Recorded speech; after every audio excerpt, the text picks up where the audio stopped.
Stugatz here. When you talk to a Dell Technologies advisor, they are focused on you, ready to give advice on everything from laptops to the cloud and offer tailored solutions powered by Intel vPro platform to keep your small business ready for what's next. Call a Dell Technologies advisor today at 877-ASK-DELL. That's 877-ASK-DELL.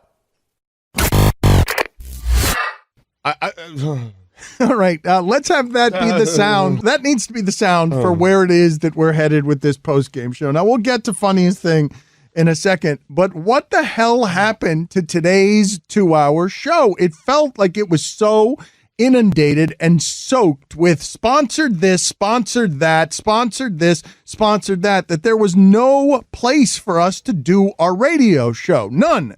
I'm not even certain I got all the sponsors in. I mean, that's how I'm living these days, is where I just at the end of each show, I'm asking Roy, did I get all the sponsored stuff in? Mike, are they going to continue? Is corporate going to continue to just contaminate our 2 hours on the radio by not allowing us to do our show because we have to sponsor so many segments and so many reads have to be made? I was doing some reflection over the weekend, and I know this doesn't answer your question directly, but I did want to make a conscious effort to not just complain so much because it's a difficult time, and I'm grateful. I am truly grateful for this national platform, even though it's 2 hours when it used to be 3.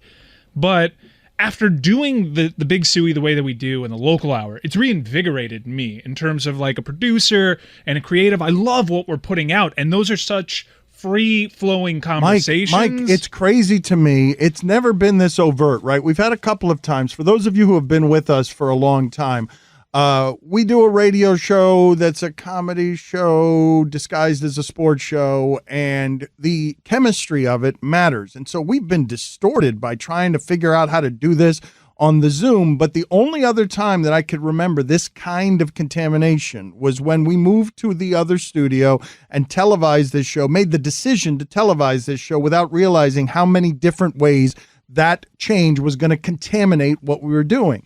Now, these 2 hours, they are making it so overt that they're stealing the soul of the show by just stamping sponsors on it that I can't believe they're missing the symbolism of what they're doing to us in a way that's obvious to the people listening right now, where you can't escape. Corporate is on our neck, and they're totally diluting what we do. It feels like they're more. I have to do an itemized breakdown of whether or not it is exactly more, because towards the end of last week, it felt like we had a little bit more room and fewer spots. Are you saying it might be the same, just jammed into 2 hours? It's just 2 hours. Look, the sign of a good show is us being frustrated, like, man, I meant to get to that, and we didn't have time. But it's happening a lot more because there's only a 2-hour national show now. I saw Con Air last week for the first time. You guys like Con Air? Oh, man. We were talking about Nicolas Cage before. I mean, we love Con Air. What are you talking about? To see that through a child's eyes again. But I think I saw it on cable, so I don't know what I missed. I saw some things where they like moved their mouth, and I'm like, that's not what Nicolas Cage was saying. But aside from that, I'm wondering if I missed any like great scenes in Con Air, because the movie is pretty ridiculous. Well, right? all the scenes are there. It's just some of the language is different. I mean, so you saw everything. You may have missed. I don't know. There's some uncomfortable scenes with who's a machete. What's that guy's name? Danny Trejo. There's some uncomfortable scenes that might be edited for cable television. Same thing with Steve Buscemi. So I'm not exactly sure. I haven't seen it on cable. Let me ask you a question. When Cyrus, spoiler alert, when Cyrus gets ejected, when Cyrus the Virus gets ejected from the fire engine truck, that's on the Las Vegas Strip, and then he gets flung from this fire truck into a nearby demolition machine at a trash heap. I'm not exactly sure how there's one just right off of the Las Vegas Strip, but then he gets, a pile driver smashes his head, and he landed perfectly for that to happen. Yeah, he lands on a conveyor belt that's just off of the strip. I don't exactly know how that happened. Yeah, are you asking me if that happened? That happened in the thing. Yeah. I don't know how he was in such great shape after crashing through like an overpass while he was attached to this, this ladder. This is the thing we've been making fun of for a while, Billy, and I'm glad you saw it so fresh. You can answer the question of how many different cliched ways did Cyrus the Virus die at the end of that movie? Because it wasn't just one. It was like 3 or 4 of them in the middle of Las Vegas. I also have another question. and I'm glad you brought it up, Billy, and I rarely say that. Is that the last role Nicolas Cage had that is a hugely meaningful role to any of us? Because it feels like that was a long time ago. I know Mike Ryan has his Nicolas Cage obsession, but where he's at the height of star power, where he's leading a movie with John Malkovich and some other people. It's got to be that or The Wicker Man. I don't remember the timing on No, this. Gone in 60 Seconds came out after that, and he was the leading man in Gone in 60 Seconds, and he was still taken very seriously as a leading action star. Don't sleep on National Treasure, by the way. Not really like what you'd think is a great Nicolas Cage I like role. it. I like that movie. Yeah, it was great. He becomes like an academic that knows everything about history. A bit of a stretch, actually. Now, well, no, because he collects like those dinosaur heads and he has pyramids and all that stuff. Who is Nicolas Cage? Finally, Mike, you've gotten Billy I love intrigued. You've been trying for so long to get Billy obsessed with how weird Nicolas Cage is, and it took Con Air to bring you guys together, although he's watching it 10 years after your obsession. Well, I don't know how long it's going to take him to watch Primal, considering how long it took him to watch Con Air, but Primal has made its way onto Amazon that you can stream it. And I meant to do it this weekend. I ran out of time and I wasn't able to do it. But Primal's the movie that I've been talking about for a very long time that was in production, where he's the best big game hunter in all the planet. And he gets stuck on this ship with all these exotic animals and just so happens to have the world's most dangerous fugitive also on that boat. And he releases himself and he escapes. And then he makes sure that all the animals on the boat also get out. And only one man is available for this kind of job, and he just so happens to be on the boat. That's Billy, Nicolas Cage. you scoff, but this is you two really connecting over something. So he's like Noah. Yeah, basically. Yeah. For whatever reason, there's all these exotic big cats on this boat. I told Cynthia, my wife, I was like super excited to see, and she's like, "No, I don't want to see Nicolas Cage killing innocent animals." I'm like, "They're not innocent. They're trying to kill Nicolas Cage. I mean, they're evildoers." I wanted to ask Ron McGill, maybe we'll get to it next week, about animal ghosts, because he told us about his encounter with human ghosts a couple weeks ago, and you never see animal ghosts in all these ghost movies, right? Like, these haunted movies always have ghosts, but animals die too, right? Are there animal ghosts? If so, what would be the scariest animal ghost? That's a tease, folks. We'll get to that next Tuesday. Don't worry about that. Speaking of ghosts, don't forget I got a great Cody story tomorrow, a great golf story, okay, as a tease. But speaking of ghosts, Greg Cody kept saying ditto on the golf course yesterday and kept asking me the last time ditto was popular, and I said the movie Ghost. Am I right? Ditto, the phrase ditto? For some reason. Yeah, that's Ghost. It's Ghost, right? Whenever I hear ditto, I think of Ghost, which honestly, this is a super rude way to respond to I love you. Totally agree. And that's what he was doing to me. I said, Greg, I love you. He said ditto. He didn't say I love you back. The movie Ghost, though, are we talking 1989? You just... Yes. Yeah, it's a tremendous movie. Did Whoopi win for that? Roy, I think Whoopi won Best Supporting Actress. Best Supporting Actress for Ghost. Yes. Roy gives the thumbs up. He knows the Whoopi Goldberg Wikipedia somehow off the top of his head. It's one of the strangest things around here. Did you guys notice? We'll get to funniest thing in a second, but did you guys notice how there was no room? The Sueys were great, by the way. You guys did a great job. Like, legitimately laugh out loud one after another, Chris. I know you're still seething because people are criticizing you for your omissions. That's I'm how surprised it they works around weren't here. sponsored. I mean, Yes. Jesus. We've got funniest thing to get to here, but an overwhelming success, would you not say, Chris? The Sueys, that was a lot. I can't believe how much laugh out loud funny shit was in those two Sueys. Yeah, no, they went over great. It makes me a little scared that we might have come out too strong. Like, I'm thinking of like worst case scenario, but we're good, Dan. I love the Sueys, and I hate when people point out my mistakes. Do you still have best laugh? Is that category still around? Yes. You didn't come out too strong then. You're fine, dude, as long as you have that. Best laugh is a lifesaver for when we're racing the clock like we were today. Are there any new categories, Chris, this year? Are we debuting any new categories? There's two music categories. There's musical performance, and then there's best Michael Doliak song. Oh, wow. Nice. That's going to be very exciting. Yes. I thought all of those today were very hard to vote on at Lebitard Show on Twitter, that those were just loaded categories. And like I mentioned on the national show, we're going to use some of this additional space with the post game, the local hour, and the Big Suey to cram in some categories because there's literally not enough time on the national show. So tomorrow's post-game show is going to be a SUI category. Why? Because we have a meeting after the show and we need to get to that. So. Okay.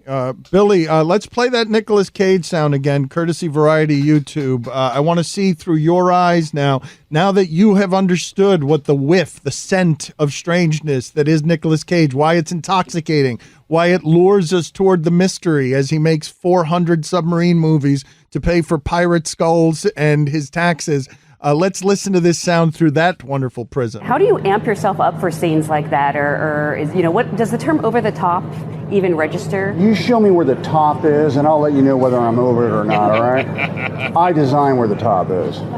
Brian could speak more to this than I can. He knows how spiritual acting is for me. I don't even like the word acting anymore. I don't, because it implies lying in some way. I don't act. I feel and I imagine and I channel. I love that. I don't act, I feel, I imagine, I channel. Dude, you're on fire on a motorcycle. Knock it off. I mean, Ghost Rider, but that's what the source material is, Dan. He's not going to betray it. I think we're in a wonderful point in time with Nicolas Cage because for a long time, I don't think Nicolas Cage was in on the fandom that surrounded him. I don't know if he got it, all the roles that he was taking. I don't know if he understood that people were kind of laughing at him to a degree. And now he's fully embracing it with the roles that he's taking. I mean, this Tarantino project that he was working on, it sounds crazy. He's playing a drunken dragon in an Amazon show. That would be the Tarantino. What can you tell me about the Tarantino Nicolas Cage thing? Because this could be interesting, Stugotz, because Tarantino's doing more. That's interesting because every movie is the last movie for Tarantino. I mean, I knew there'd be more. Jesus Christ. Okay. What a phony that guy is. Okay, very good. Lining up dismissals for next year. Very good, Stugotz. But Tarantino resurrects the career of John Travolta. Nicolas Cage's career has hit the skids. I know Mike Ryan is going to object, but he's just making really shitty movies, like one after another, just unbelievably. But if you hook up with Tarantino, who needs a bit of redemption, I think, because Once Upon a Time in Hollywood was really not very good for a Tarantino movie. For a Tarantino movie. Strong disagree. I really liked Once Upon a Time in Hollywood. It was really good. But when we say Nicolas Cage is doing the Tarantino movie, it implies that he's working with Quentin Tarantino. It's not what I mean by that.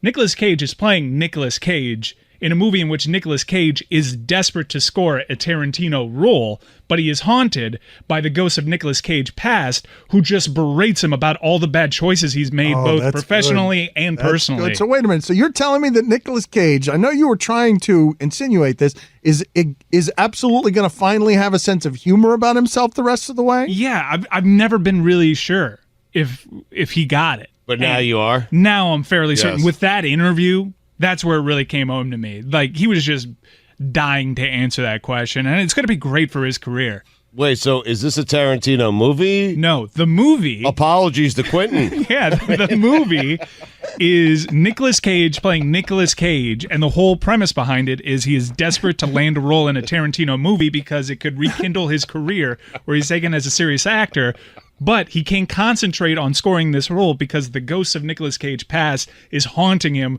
making fun of every decision he's ever made. Hold on. Mike, thank you. And Billy, I'm glad that you guys can share this space together. Why is he not taken seriously as an actor? He plays normal roles. There was someone that's a little bit younger that refused to believe when I told him that Nicolas Cage was once considered the best actor on the planet, as evidenced by winning an Academy Award.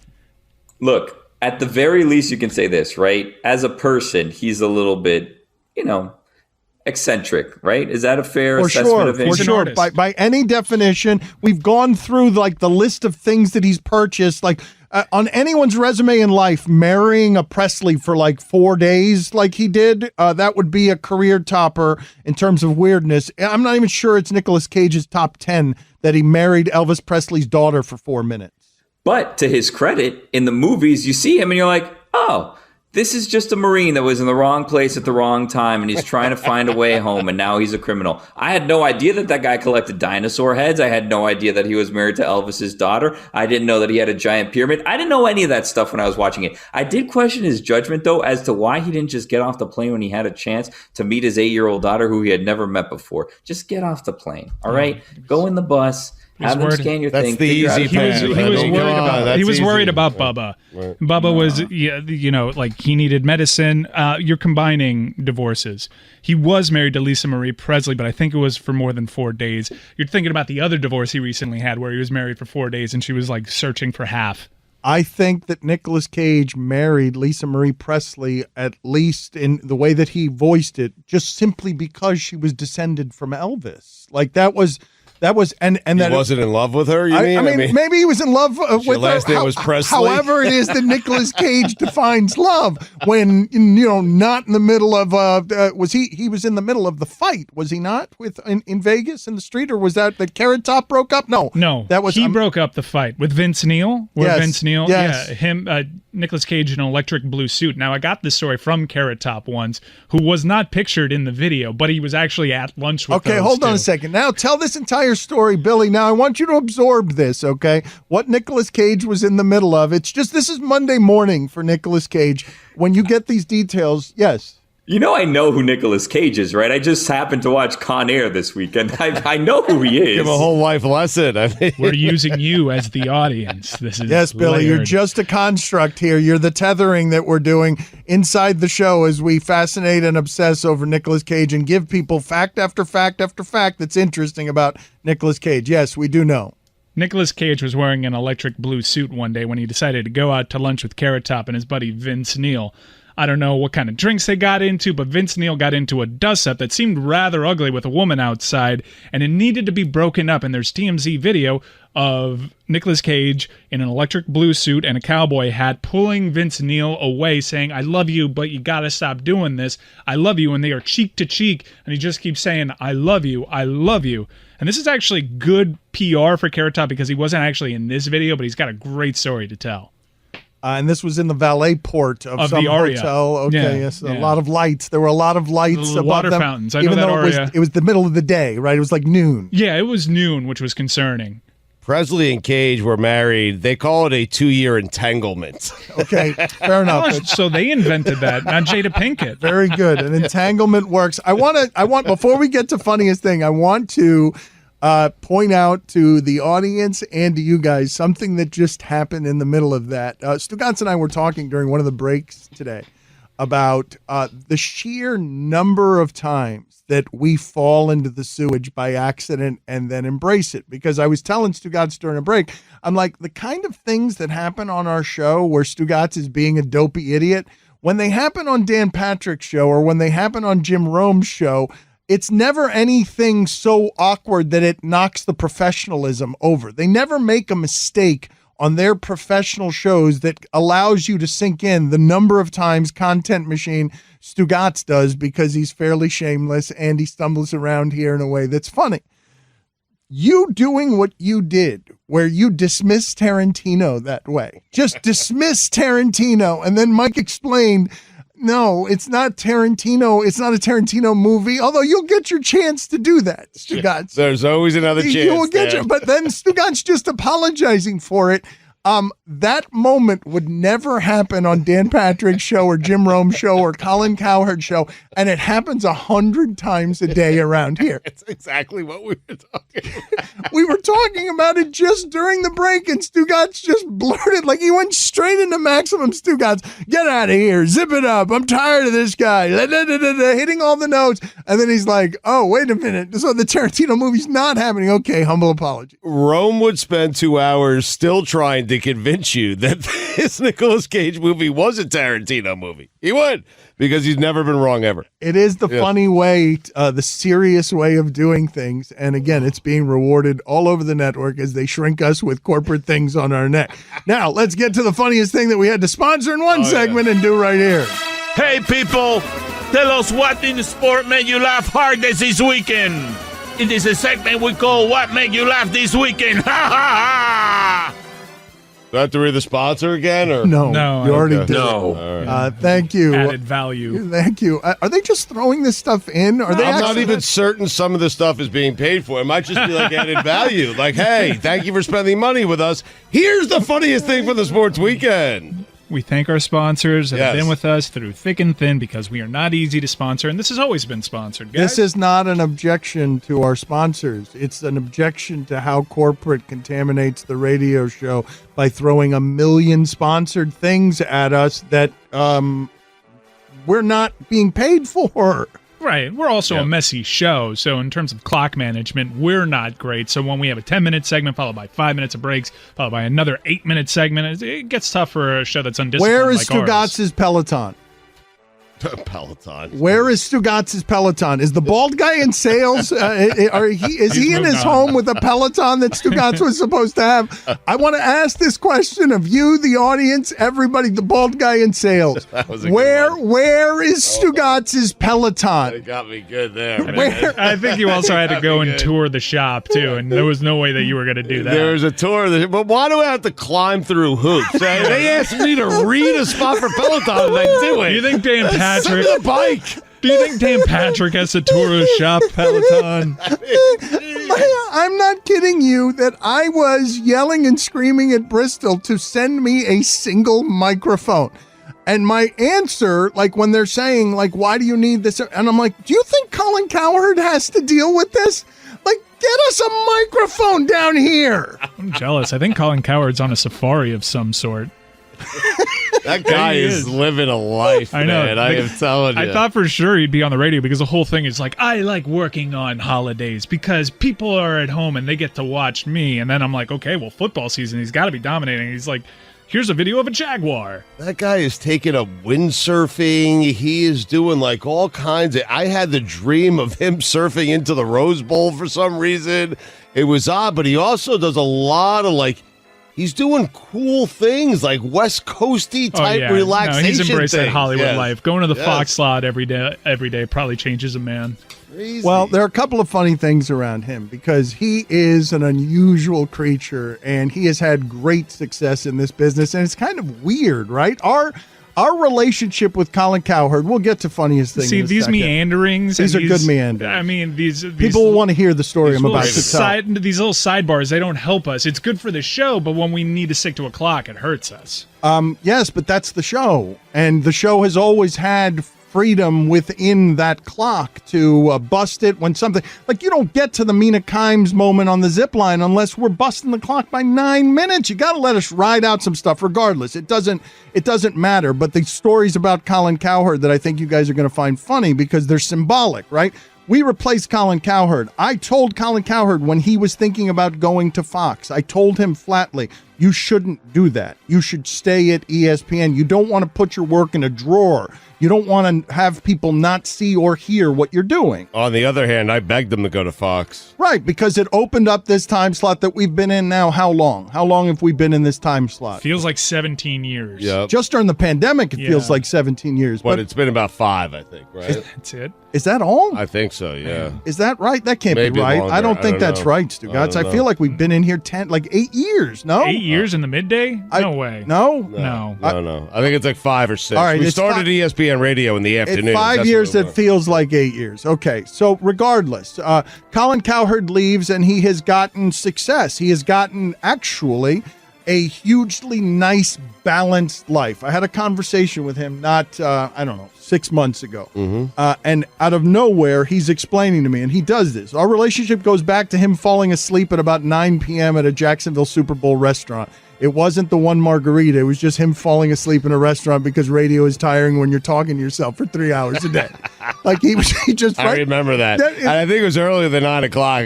We lasted until 9 o'clock. No, but he fell asleep with his head in. We were just in a booth, and it hit him like 8:30 at night. It did. And it wasn't because of the drinking, but his head fell back, and he was basically snoring at the table at 8:30 because radio is exhausting when you're just talking to yourself for 3 hours a day. It's exhausting. Unless you do it the way Cowherd does it now, which is, and he told me this, and it was just great hearing it from him because it was so very Hollywood. Listen, I come in contractually in the morning, and they bring me a cup of coffee, and I get my scalp massaged. I have 3 guests in 3 hours. That's basically 55 minutes of content. I have about 10 writers. I go home at noon, and I go to my wife, and I do meditation because she's in another room painting. That's the other thing, meditation. Oh. And he's like, this is why Fox treats its people like the NBA stars. And what does ESPN do? Just churn out defensive tackles, wreck their bodies, break their bodies, bust them up, and then make sure that there's a face mask. Everyone's disposable. Everyone's interchangeable. We are the NFL. Chew them up, grind them out. Why wasn't Colin at the wedding now? I didn't know you guys were such great friends. We're not such great friends that I wouldn't tell that story on the air, even though he doesn't want me to. Let's get to funniest thing, Mike Ryan. I love that we're out of time on a free-flowing format. But yes, okay, we're going to do funniest thing. Here's my funniest thing. I read Chris Mannix's Goodbye NBA Bubble column. And it was, it was interesting. And at the end, there is this little bit of poison from Chris Mannix where he goes on a series of goodbye catering, goodbye, blah, blah. Goodbye team and league PR staffs who were terrific, always available, as helpful as they could be in a challenging environment. Except for Oklahoma City's Matt Tumbleson. He is, in a word, the worst. That